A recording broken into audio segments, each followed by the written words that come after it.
पाठ 2 पागल हाथी। पाठ परिचय चैप्टर इंट्रोडक्शन।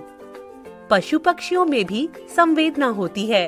वे भी सुख दुख, प्यार घृणा, गुस्सा आदि समझते हैं। प्रस्तुत कहानी के माध्यम से स्पष्ट किया गया है कि जानवरों में भी दया भाव होता है, बस उन्हें समझने की आवश्यकता होती है। पाठ का उद्देश्य कौशल, वाचन श्रवण, पठन पाठन, मौखिक व लिखित प्रश्नोत्तर। पाठ से आगे चिंतन और मनन, व्याकरणिक, मुहावरे, शब्द अर्थ, समासिक शब्द, विषय संवर्धन गतिविधियां, जीवन कौशल, रचनात्मक कौशल, समस्या समाधान, शिक्षा। हमें पशुओं से अच्छा व्यवहार करना चाहिए और उनकी भावना समझनी चाहिए।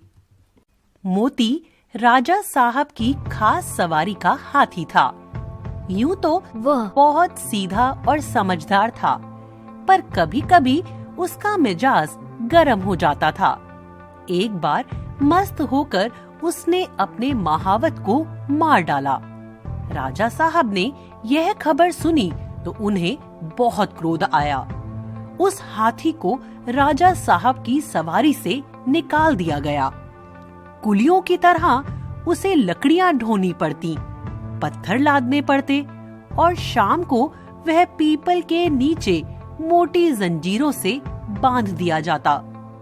उसका अच्छा खाना बंद हो गया। उसके सामने सूखी टहनियां डाल दी जाती थी और उन्हीं को चबाकर वह पेट की आग बुझाता। वह सोचता, कहाँ मैं राजा का सबसे प्यारा हाथी था और कहाँ आज मामूली मजदूर हूँ। एक दिन उसे इतना जोश आया कि उसने लोहे की जंजीर तोड़ डाली और जंगल की तरफ भाग गया। थोड़ी ही दूर पर एक नदी थी। मोती पहले उस नदी में जाकर खूब नहाया, तब वहां से जंगल की ओर चला। मगर जंगल में पहुंचकर वह अपने साथियों को ढूंढने लगा। जब वह कुछ दूर और आगे बढ़ा तो हाथियों ने उसके गले में रस्सी और पाँव में टूटी जंजीर देखकर मुंह फेर लिया। जब तक वे आंखों से ओझल न हो गए, मोती वहीं खड़ा ताकता रहा। फिर न जाने क्या सोचकर भागता हुआ महल की ओर चला। वह रास्ते ही में था कि उसने देखा राजा साहब शिकारियों के साथ घोड़े पर चले आ रहे हैं। वह फौरन एक बड़ी चट्टान की आड़ में छिप गया। धूप तेज थी। राजा साहब जरा दम लेने के लिए घोड़े से उतरे। अचानक मोती आड़ से निकल पड़ा और गरजता हुआ राजा साहब की ओर दौड़ा।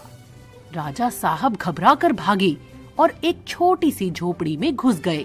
आखिर जब कुछ न सूझी तो वह जान पर खेलकर पीछे दीवार पर चढ़ गए और दूसरी तरफ कूदकर भाग निकले। घर लौटकर राजा साहब ने ढिंडोरा पिटवा दिया कि जो आदमी मोती को जिंदा पकड़कर लाएगा उसे 1000 रुपए इनाम दिया जाएगा। कई आदमी इनाम के लालच में उसे पकड़ने के लिए जंगल में गए। वे सब असफल होकर वापस आ गए। मोती हाथी के महावत का एक लड़का था। उसका नाम था मुरली। मुरली था तो बालक, पर हिम्मत का धनी था। वह कमर बांधकर मोती को पकड़ लाने के लिए तैयार हो गया। माँ ने बहुतेरा समझाया और लोगों ने भी मना किया, मगर उसने किसी की एक न सुनी और जंगल की ओर चल दिया। मुरली जंगल में एक पेड़ पर चढ़कर गौर से इधर उधर देखने लगा। आखिर उसने देखा कि मोती सिर झुकाए उसी पेड़ की ओर चला आ रहा है।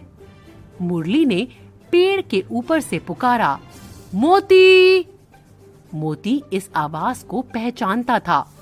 वह सिर उठाकर ऊपर मुरली की ओर देखने लगा। यह वही मुरली था जिसे वह अपनी सूंड से उठाकर अपने मस्तक पर बिठा लेता था। मैंने ही इसके बाप को मार डाला है, यह सोचकर उसे बालक पर दया आई। खुश होकर सूंड हिलाने लगा। मुरली उसके मन का भाव पहचान गया। वह पेड़ से नीचे उतरा और उसकी सूंड को थपकियां देने लगा। फिर उसे बैठने का इशारा किया। मोती बैठा नहीं, मुरली को अपनी सूंड से उठाकर पहले की तरह अपने मस्तक पर बिठा लिया और राजमहल की ओर चला। मुरली जब मोती को लिए हुए राजमहल के द्वार पर पहुंचा तो सबने दांतों तले उंगली दबाई। फिर भी किसी की हिम्मत न होती थी कि मोती के पास जाए। मुरली ने चिल्लाकर कहा, डरो मत, मोती बिल्कुल सीधा हो गया है, अब वह किसी से कुछ न बोलेगा। राजा साहब भी डरते डरते मोती के सामने आए। उन्हें देखकर अचंभा हुआ कि वही मस्त मोती अब गाय की तरह सीधा हो गया है।